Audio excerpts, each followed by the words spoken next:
Ladies and gentlemen, we are about to start discussion 3. May I request all of you to come back and be seated. The moderator of the session and all the panelists are here. We are about to start the discussion 3. If we start on time, we will be able to finish on time, and then we will straight away move to the cocktails in the evening.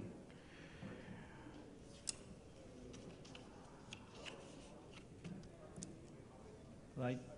Okay, we will now begin discussion 3. The subject of discussion 3 is linking regional and global marketplace in precious metals. The session would be moderated by Mr. Sunil Kashyap, Director, FinMed Private Limited. Joining him are Ms. Shakila Mirza, General Counsel LBMA, Mr. Pramod Mohan, Director, FinMed Private Limited, Mr. Sachin Patel, Director, Metals CME Group, and Mr. Ravi Ramakrishnan, Head Precious Metals Trading, Asia, JP Morgan. Brief introduction about the moderator of the session, Mr. Sunil Kashyap. He is an ex-chairman of SBMA and has been long associated with APMC. He has been a market participant in Asia for over 25 years. He has been involved in liberalizing bullion markets in China, Hong Kong, Singapore, India, and Dubai. Currently, Mr. Sunil is a director at FinMed Private Limited, where he is focused on making markets more transparent and efficient for client. With this introduction, please put your hands together in welcoming the moderator of the session, Mr. Sunil Kashyap, Director, FinMed Private Limited. May I also request all the panelists to kindly come on stage.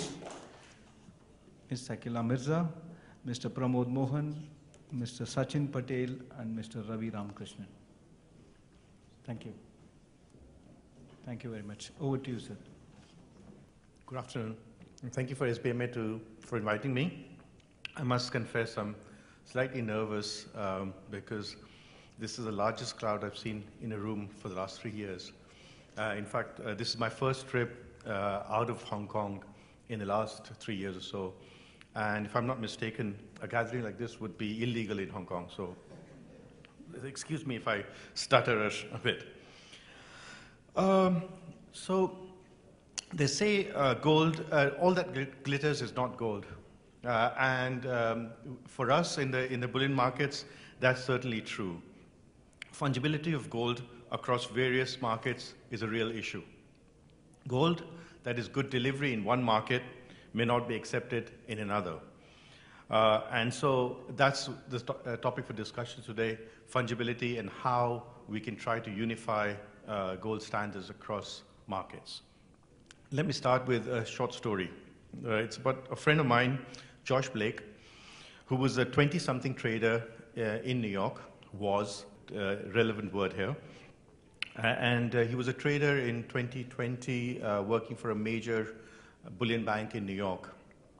When the futures prices on the CME started going up, being a good trader, he sold the futures and bought physical metal in London. And he built up a substantial position, locking in a profit every time. As his position built up and the difference between the two markets increased, his risk management suggested that maybe he should lighten his position and maybe deliver some physical. When he took his bars in London and actually was looking to deliver them against his CME position, that's when he found that the gold bars that he had were not good enough for delivery into CME. That's when he found out that fungibility of gold is an issue. And that's because of different good delivery standards between markets. So today, we will discuss this issue of fungibility. I'm really pleased and honored to have participants from 3 key markets, Shakila from London, and then Sachin from CME, and Pramod from Dubai, where the DGCX is becoming a bigger market as time evolves. And then we also have a bullion trader for one of the biggest, not one of the biggest bullion bank in the world. Ravi will give his perspective on the issue too. So let me start with inviting Shakila and each of the participants to just give their perspective of the way they look at the issue of fungibility within their markets, and then we can open it up for discussions later on. Thank you. Shakila. This is what, great. Well, thank you, Sunil. So I'll keep this brief because I think the discussion will be more interesting with the questions and answers. And I think we've all got a perspective on this, but it's always more interesting to hear what the others are sort of questioning, not understanding, or where can we actually help to sort of improve the fungibility. I think from our perspective, in terms of the LBMA's perspective, it's important to have common standards. Common standards really do support the fungibility. But it's not just the standards.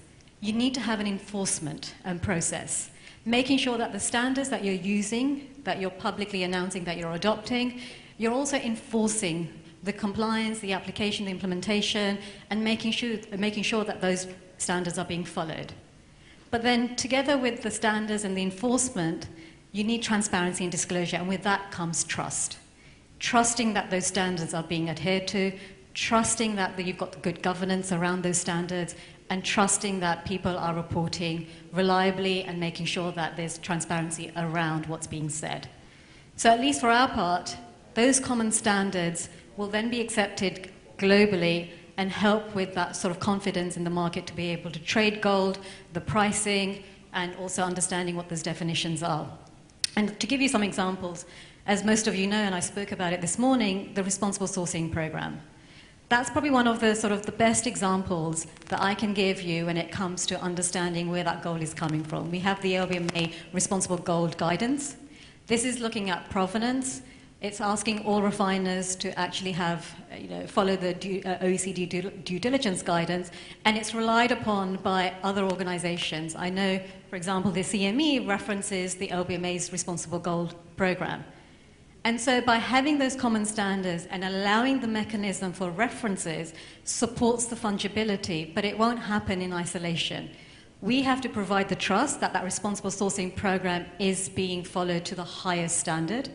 We have to give that confidence. So organizations, and I pick on the CME simply because they're here and sitting next to me, that if they can reference it, that they've got that confidence in referencing the guidance itself. But it's not just them. Other organizations, the downstream, the investors. I know over the last 2 years, I've spent a lot of time with investors wanting to understand how does the responsible gold guidance get implemented?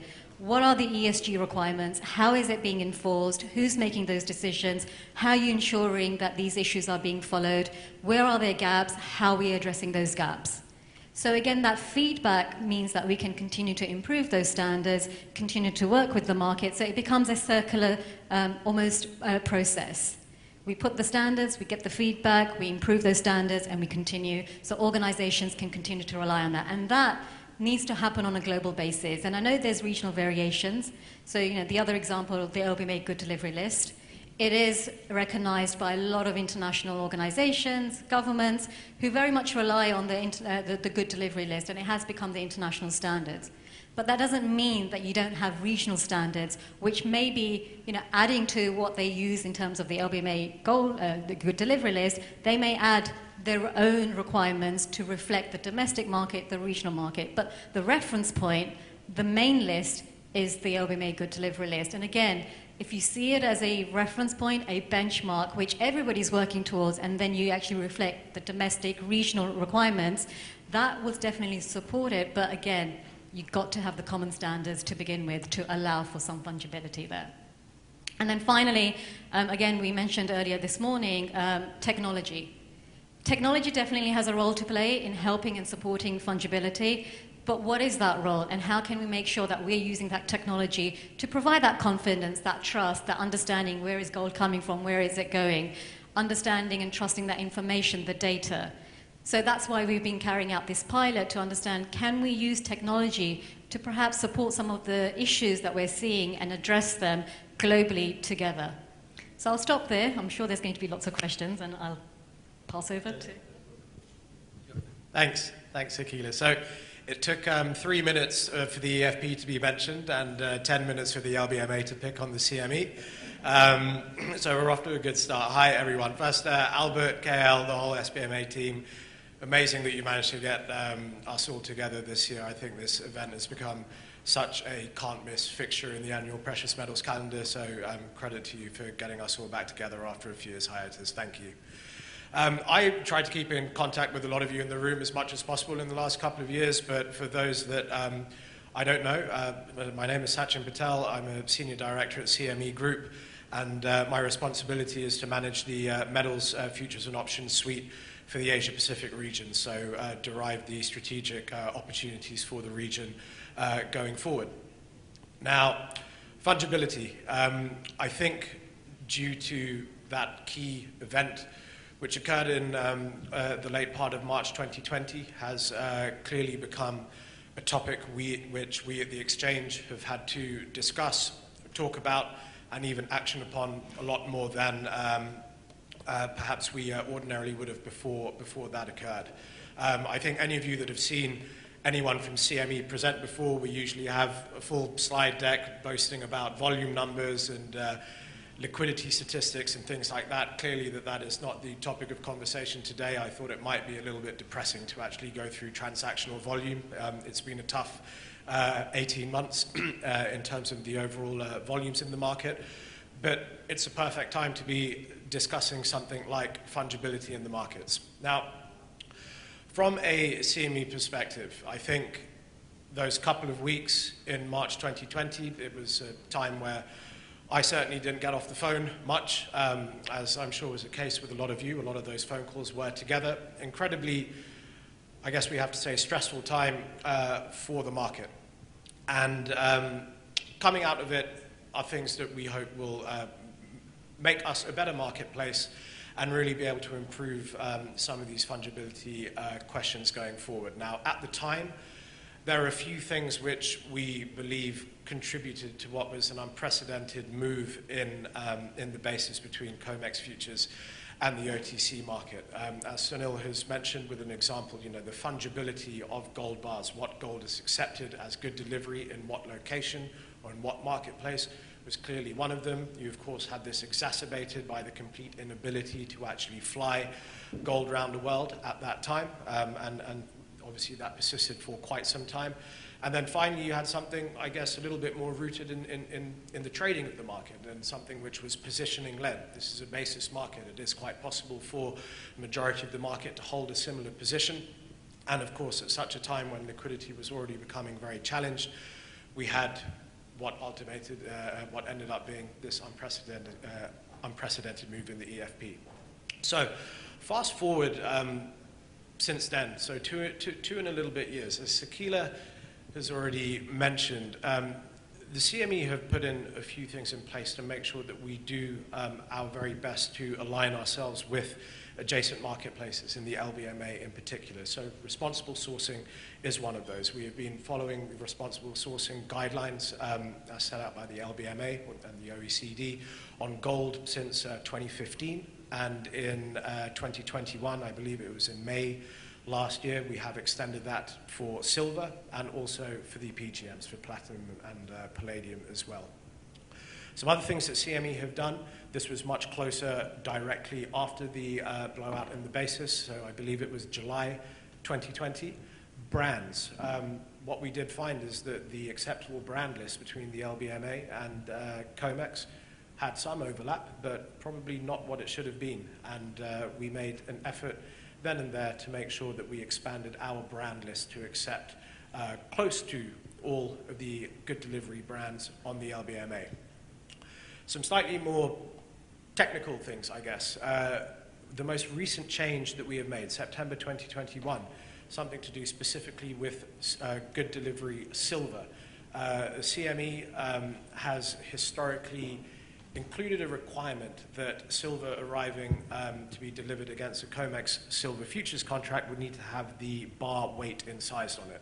And we have actually modified our rulebook to now stipulate that if that silver is arriving at a COMEX depository, but from the LBMA good delivery system, the requirement to actually have the bar weight incised on the bar has been removed, as long as it's accompanied by a digital list of its entry into the LBMA system. So a few examples of what we have been doing to closer align ourselves on this topic of fungibility.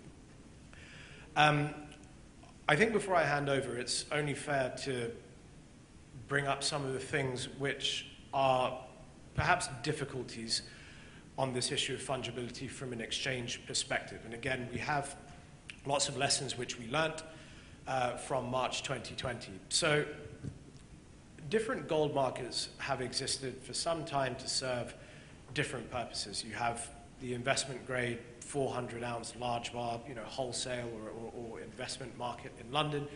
You have a kilo bar market in particularly vibrant, of course, in Asia. You have this legacy, let's call it, 100-ounce market in COMEX. And a question that we were asked a lot at that time is about, I guess, homogenizing our contract. Can you open up more delivery locations? Can you open up more deliverable bar sizes into the contract? The answer to that is, in theory, yes, we can, but there are some difficulties with that. I'll come to it in a while. But as an exchange, and similarly to the LBMA with consultation papers, etc., we're driven by the customer feedback. And these types of questions are things that we have taken to our participants a few times over the last couple of decades, let's say. What should the benchmark gold futures product in the market actually look like? And from customer feedback that we have received, it does seem as if the community, I would say, has been happy continuing to have separate marketplaces and separate derivatives representing different markets, which are obviously linked to the same underlying metal, but are fundamentally different in terms of the clients that they are servicing. So that is one aspect. We will move when the market tells us, as I say, that there is a compelling reason to look at modifications.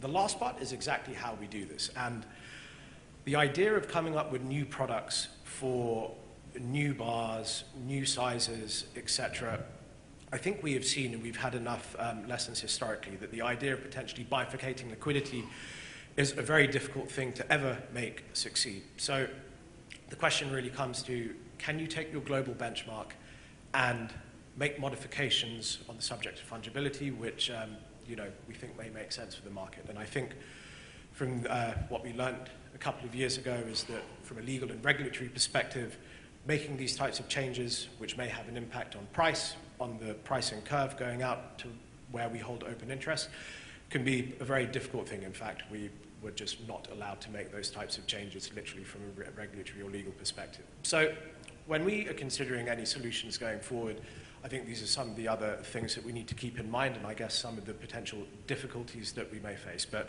I will round up by saying that I think some of those points in terms of making sure that we have aligned better with the LBMA on a few of those factors and modifying, for example, those silver rules, I hope are a good example that the CME are willing to really look at this fungibility issue seriously and make sure that we're making the right steps for the markets. Thank you.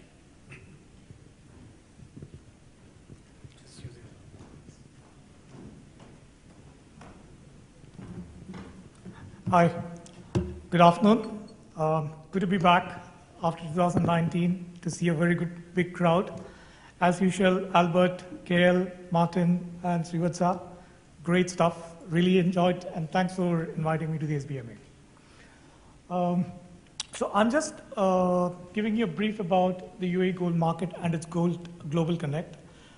Just to give you a background about myself, I'm Pramod Mohan, currently Managing Director of FinMet, a company that's focusing on bringing technology into the precious metal sector. Been a bullion banker for 20 plus years. Most of that was in Dubai and Singapore. So that's the reason, and I'm based out of Dubai now. So, and currently, as a part of the Independent Governing Council done by the UAE Ministry of Economy, I'm a member of that.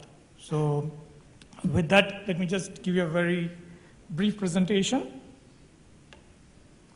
The UAE gold market. So effectively, we're talking about close to 800, 900 tons of gold, of which 250 to 300 kilos is gold jewelry. It's the jewelry that comes in from different parts of the world. It's a major trading hub out of Middle East and into Africa and even Western countries. And then we are talking about 400 to 500 tons of kilobars of gold, which has been done mainly 3 to 4 refineries in Dubai. There are around 26 refineries as per the latest number from the ministry that has come out. And with the new regulation that's come in, it's going to change. The landscape is going to be big time. So what are the major changes that has come in UAE? The important change that has come in is that the Emirates UAE Good Delivery. So it is a standard that is that's been prescribed by the Ministry of Economy. So basically, it's a federal standard which clearly mandates what a UAE Good Delivery refiner needs to be. It's pretty much in line with the global standards, responsible sourcing, transparency, and more importantly, being directly under the federal government, we're talking about enforceability. So you have a government authority that has the ability to enforce these rules on the refineries that's coming under this particular standard. And what are they trying to do? As a result of implementing this, so it was announced in November 2021, and it was sort of rolled out effective February 2022. So from 2022, in UAE, you've got a UAE Good Delivery standard. Previously, it was a Dubai Good Delivery, which was specifically done by a free zone for their companies. So from a Dubai standard, it has become a UAE standard, which means that it's covering the whole of the 7 smaller parts of UAE, thereby creating a very good standard in line with the global requirements. So as an effect of it, what has happened is, there are only 2 refineries currently that has got this standard, and there are more refineries coming in, and also in terms of the effect into the marketplace, it's got a ripple effect, okay? So basically the banks have stringent onboarding norms when it comes to precious metal companies in UAE. It's become, enhanced due diligence has become mandatory. So I'm sure, there are companies I know sitting here who's trying to set up a bank account in Dubai, or UAE for that matter, for the last 4 months and still struggling, because banks are very clear that they just need to see the end-to-end transparency from where the gold is coming in, where is the source of funds, where it's going, and what the type of operations they're doing. So enhancing this standard, the government of UAE has done a good job in raising the bar, and more importantly, helping UAE to align with the other global standards. One other major change that has come in is the UAE-India trade agreement, which was just signed a couple of months back. So as per that, we can see from year 1, 120 tons of gold that's going from UAE into India has got a 1% differential. So it's going from 120 tons from year 1 all the way up to 200 tons into year 5. So it's such a major boost for the UAE bullion market, and more importantly, the bars that needs to be imported from UAE into India has to be a UAE Good Delivery bar. So it also emphasizes the requirement for a standard in which the government is really emphasizing for this transaction to happen. So it's a great incentive for refineries based out of Dubai to get into this standard so that they can also be an active participant in this major trade flow that's going to happen between UAE and India. You've got silver also, but the problem with silver is there's a value addition norm. There is a duty differential that starts from 0.5%, which goes all the way up to 6%, which is around 4% differential by year 5.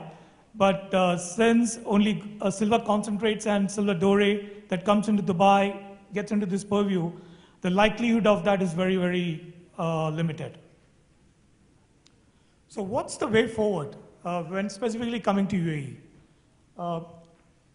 By having a UAE Good Delivery standard, what UAE is trying to do is to connect their gold market with the world.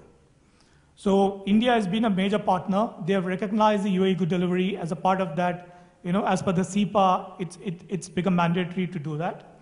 India, on their side, is looking at enrolling the UAE good delivery refiners into India good delivery standard. So there are talks happening on that front, and the government of UAE is also reaching out to other like-minded bullion centers where these standards can be adopted. And a common standard can be created where, whether it's India good delivery, UAE good delivery, if it comes into a particular standard, it sort of gets recognition by those respective markets. Then the next important part that I just want to mention about is about DGCX. So with Dubai being an active market center, DGCX has been an active exchange for the last 10 years. Based on the feedback from the market, for example, while there were active bullion banks operating in Dubai, there used to be a very active repo market. Big bullion dealers used to give gold, 100 kilos, 200 kilos of half a ton to the banks to do a buy-sell for a week, 10 days, or 20 days. But with these global banks exiting UAE in the last couple of years, the local banks has not been pretty active in this particular area. So based on the market feedback, we realized, or DGCX realized that the reason these guys are not being active is because it's lack of transparency, lack of knowledge in terms of the bars that they're going to fund, counterparty risk. And then DGCX came out with a product which provides transparency to the banks, ensuring that the funding that's been done is for UAE good delivery virgin bars that's coming directly from the refinery, and the contract is for a 10-day, 20-day, or a 30-day period. So, and especially with CEPA happening, where there is a requirement for kilobars that's going into India on a regular basis, even if the market gets into discounts, UAE has got the ability to provide funding for those bars in Dubai for a longer period of time at competitive rates. So I think these major changes that have happened in UAE in the last couple of months is really emphasizes the government's commitment towards enhancing the name of UAE as a major gold hub or a bullion hub in the world.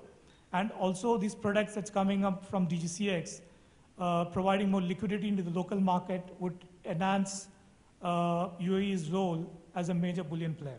So I'll just take a pause there and then pass it on. Thank you.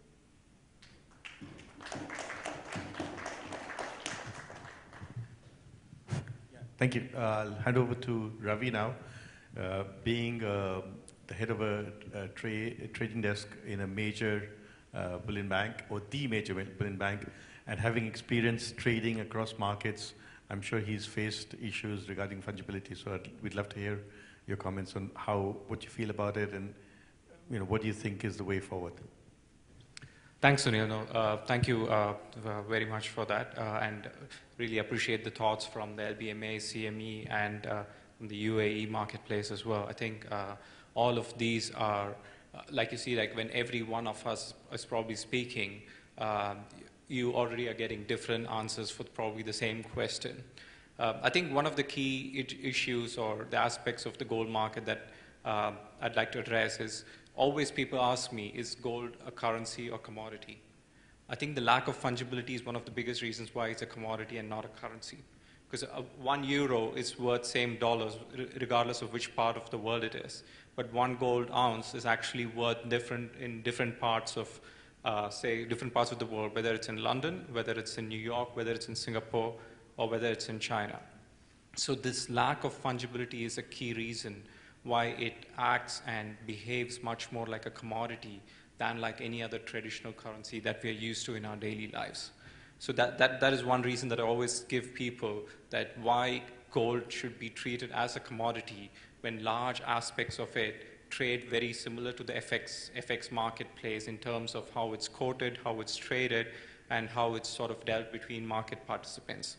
But as soon as you go into the physical marketplace, this entire market completely transforms itself.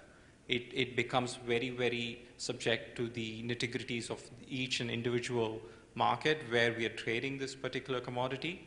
And as soon we realize that not all gold is the same, and not all gold gets transacted at the same price.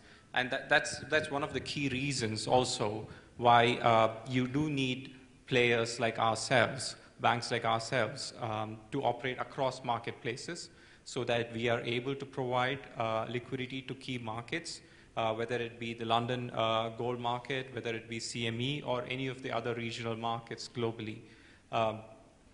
As part of JP Morgan, and I've been trading gold at JP Morgan since 2015, I've only seen the interest from the market participants and the market players who want banks like ourselves to be part of more local markets, because then they understand and they appreciate the fact that we bring more liquidity and we bring access of more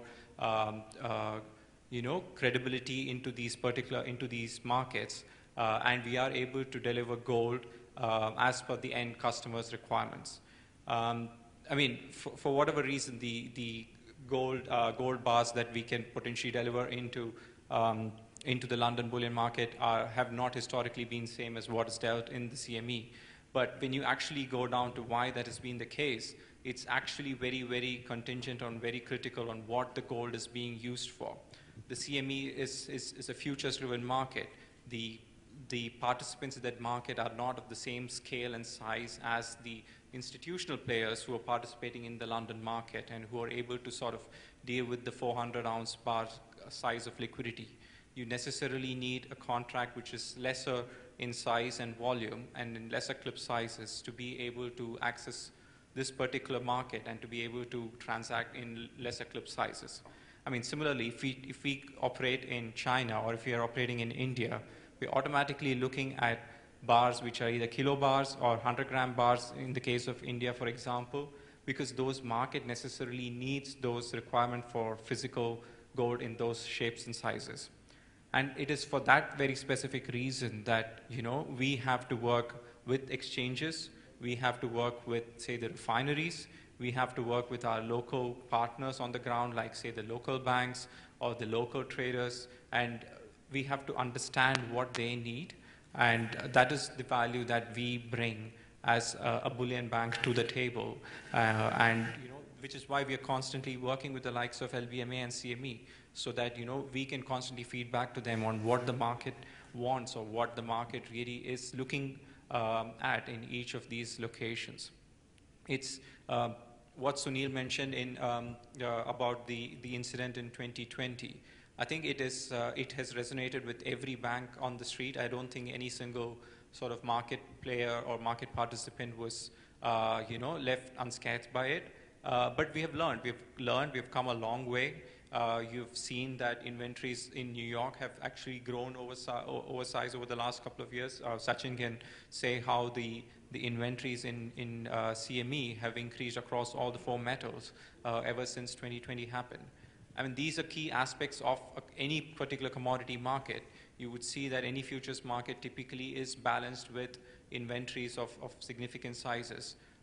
Whether that has historically been the case with CME or not, we have to think about why it wasn't the case before and why that is happening today. I think that is where participants like ourselves have played a role in sort of balancing inventory across locations and providing liquidity.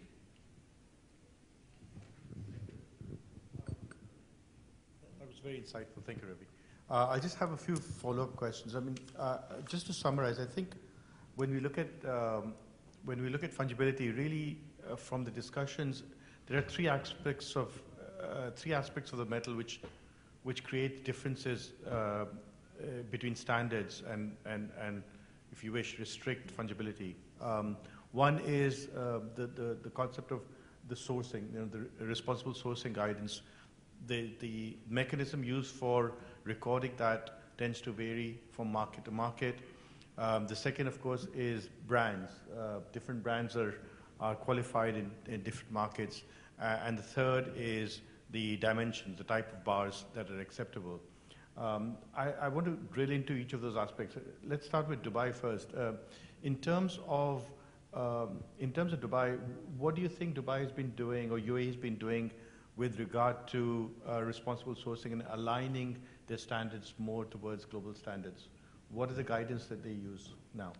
So it's pretty much in line with the OECD guidelines. And what they have also done is to take the best practices across the globe and then bring it into one single framework.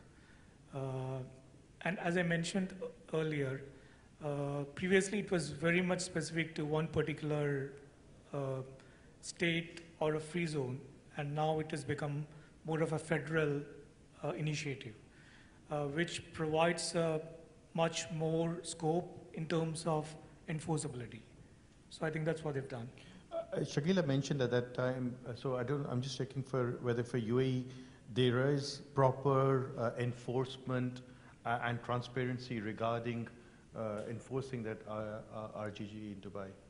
So yes, so basically, as I just mentioned to you, they just started it from Feb 2022, and it's just 2 refineries that's currently under the UAE good delivery status. So there has been clear guidelines in terms of enforceability when it comes to the good practices and what needs to be done, what they shouldn't do. Yeah. Okay. So the second aspect of fungibility is in terms of brands, and maybe I'll ask Shakila about that, because the issue that comes up is there'll be several brands which are accepted in local markets. They would meet the normal, the sort of engineering norms of assaying, refining, etc. But yet, and they may qualify from a local point of view in terms of having the ability to make proper bars. But when it comes to getting good delivery status, the LBMA has other criterion besides just being a good refinery. And so is the LBMA thinking about maybe modifying some of those requirements to be good delivery? So really, I think the way to look at this, there's the international OTC market, which is what we sort of represent when we come to the good delivery list. And then there's going to be the domestic market. We do not get involved in the domestic markets. We are very much reflecting the international requirements and the standards required at an international level. So, I think I sort of mentioned in my speech earlier on today that we will be consulting on the good delivery criteria, but with the mindset that it represents the international marketplace, but always realizing and respecting that there are going to be domestic requirements, which is very much left to the domestic, whether it's the regulators or whoever the relevant authorities are, to focus on the regional market. I mean, we've already heard about Dubai and the fact that the UAE is looking at it more at the government level now in terms of their good delivery to reflect their domestic market. And similarly, we've got that in China, India, and various others. But we don't look at it domestically, we look at it internationally, and what is sort of appropriate standard and what are the highest standards for that international market that everybody can trust and we can enforce. Okay. Yeah, I mean, just to clarify my question, the reason I was asking is that local refineries may meet international standards of refining, but some of the requirements that LBMA has in terms of capital and also large bar production creates situations, but I understand. Sure, I mean, again, those requirements are in place to make sure that there's confidence that these refineries are sustainable. So, that balance sheet, that tonnage, this isn't to basically allow the refinery to sort of function for a few years. There needs to be longevity. And those requirements are in place to give confidence to the market that these are long-term refineries, there for business, and therefore you have those tonnage and obviously the balance sheet. But then the other bigger question is responsible sourcing. And I keep coming back to responsible sourcing. Those standards are high. And we want to encourage as many, whether we're domestic or international markets, to actually aspire to meet those high responsible sourcing standards, because actually that really makes a huge difference. Everybody wants to know, at least this is what we should be working towards in understanding and supporting that provenance, making sure it's free from various supply chain risks, conflict financing, anti-money laundering, and all the others. And if we can all work towards the same agenda and have that reference tool, this is why we've got the RGG. It's a reference tool. If anybody wants to use it and reference it and actually adopt it, it's not about recreating that work. It's about supporting it so that we've all got the same goal when it comes to sourcing. But obviously for us on the international side, we also have to make sure that those refineries are sustainable and have longevity to give that confidence in the industry. Thank you. Sachin, the third aspect of fungibility is the specifications for the bars. I think you addressed it somewhat in terms of the silver part. I think as far as gold is concerned, I know there was a move by the CME to allow for 400-ounce bars, good delivery bars, to be deliverable into the CME futures contract. Perhaps you could update us on how that's gone and whether there's been actual deliveries. Sure, happy to. Okay, last part of your questions, quick. We did see a very small handful of deliveries on this contract around about the first few months after the contract's launch. But I do think it's important to give an overview of an update on what's happened with that contract and why we think it happened. So again, we rewind back to March 2020. We had this huge move in the basis and a lot of the market clamoring for a solution of how to ease the pain in that trade, of a way to equalize delivery standards between the two distinct markets.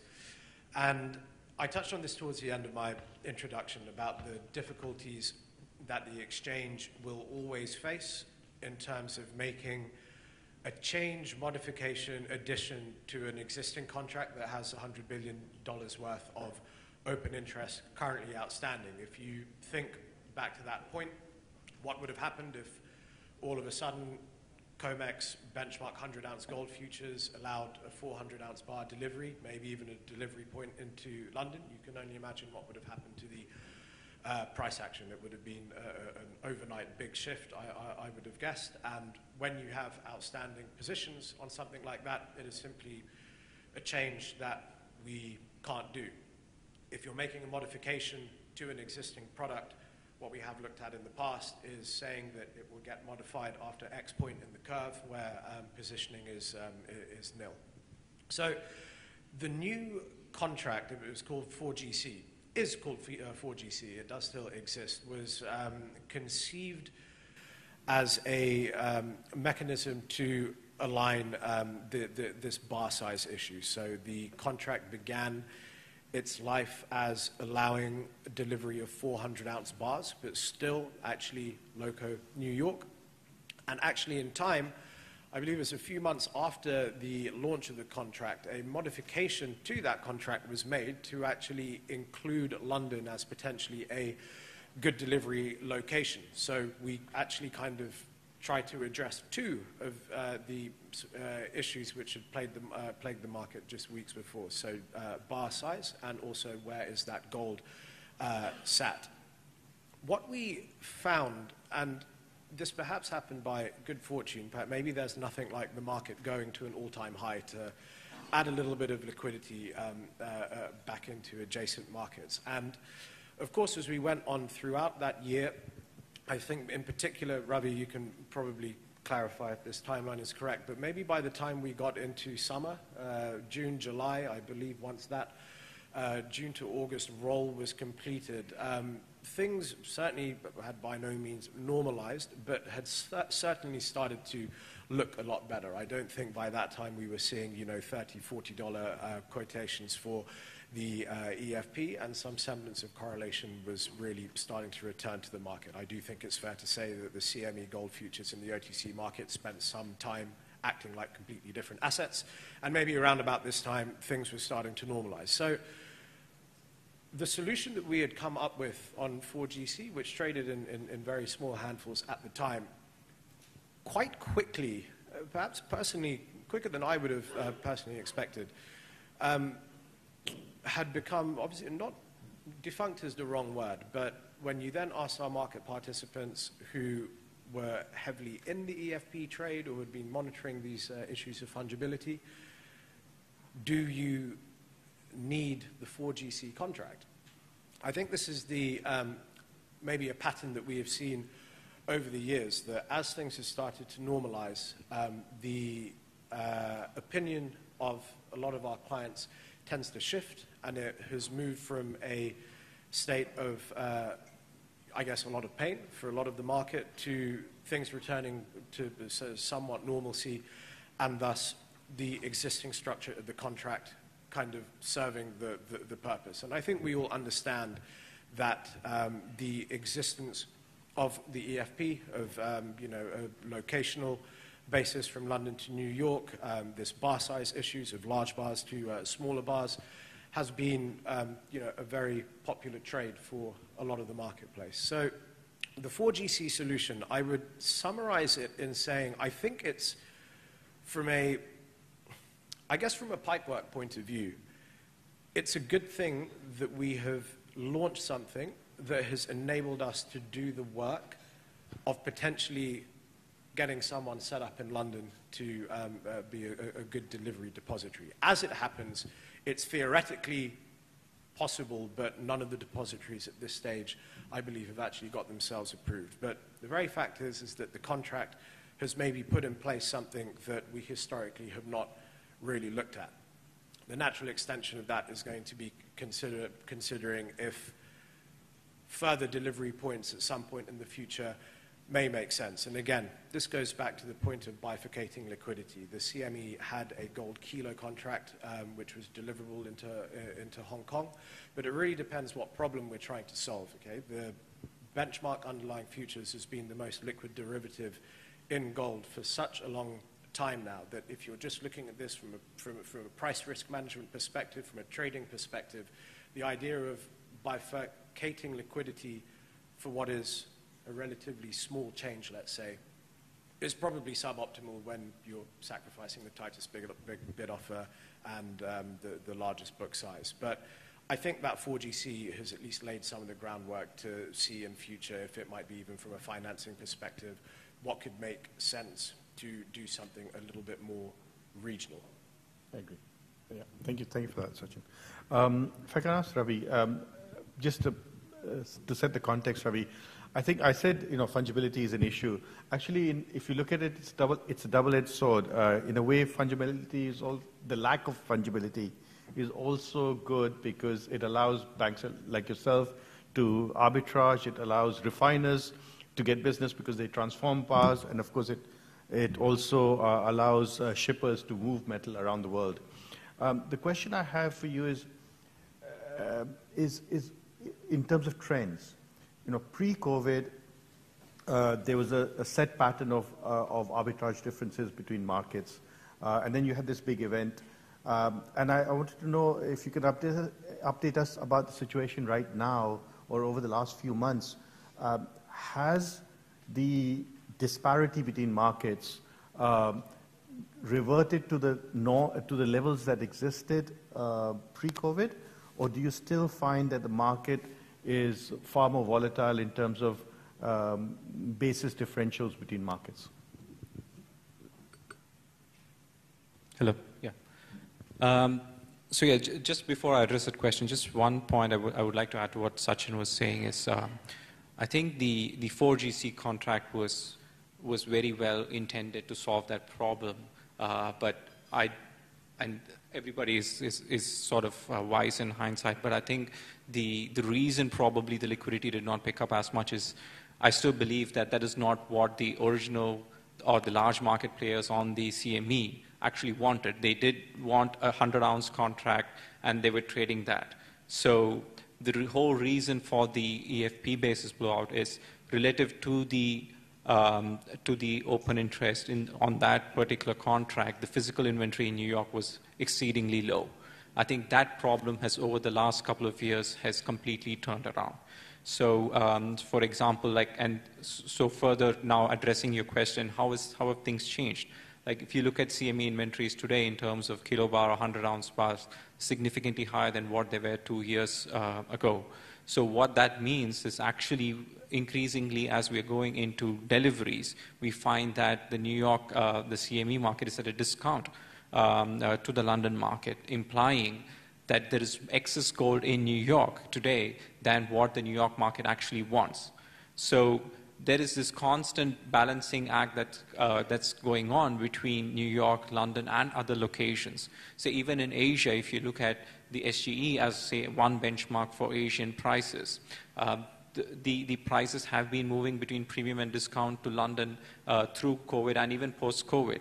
That's again signifying the demand-supply sort of imbalance in that particular market vis-a-vis the London market. So yes, to your point, it is certainly an opportunity for anybody who is able to arbitrage away the prices across markets. But one key feature pre-COVID and post-COVID that has changed is market participants have realized that being able to arbitrage can only be possible if you have the physical metal of that spec and the ability to deliver into those contracts in the size that you have. So you have delivery limits per contract, you have certain bar types per contract, and you have to be able to have the liquidity to carry it into delivery. I think all these three aspects have become exceedingly important. You could argue that the market was too complacent about this pre-COVID, but that has changed significantly since then.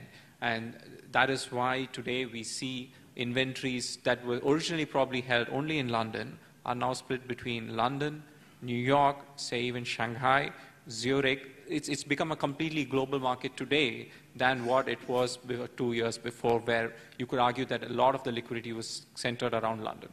Yeah, that's a good point. Actually, that brings me back to my old friend Josh. So he didn't know those things, so he should have learned. But he was what actually not alone in that, probably. Exactly. Well, he moved on. I should say you shouldn't feel sorry for him because he became a cryptocurrency trader.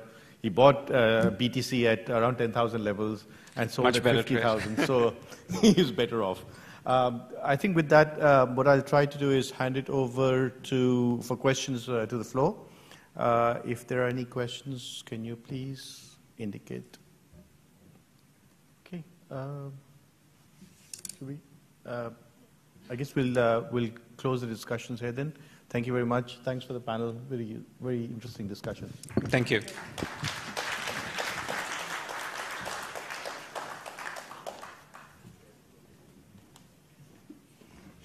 Thank you very much, Mr. Sunil Kashyap and all the esteemed panelists. May I request you for a group photograph, please?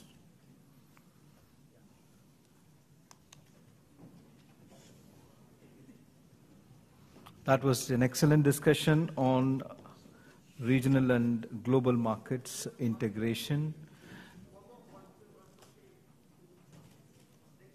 Yeah. Thank you so much to the panelists and the moderator, Mr. Sunil Kashyap, Ms. Shakila Mirza, Mr. Pramod Mohan, Mr. Sachin Patel, and Mr. Ravi Ramakrishnan. Thank you very much.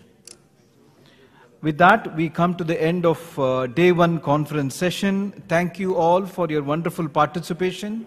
I also thank all those who have joined online and have enjoyed the session virtually. Tomorrow we would start the session at 8:30 a.m.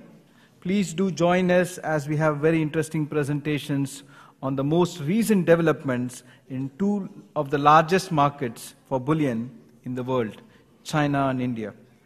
These sessions for tomorrow will be only till lunchtime, so please do join us at 8:30 a.m.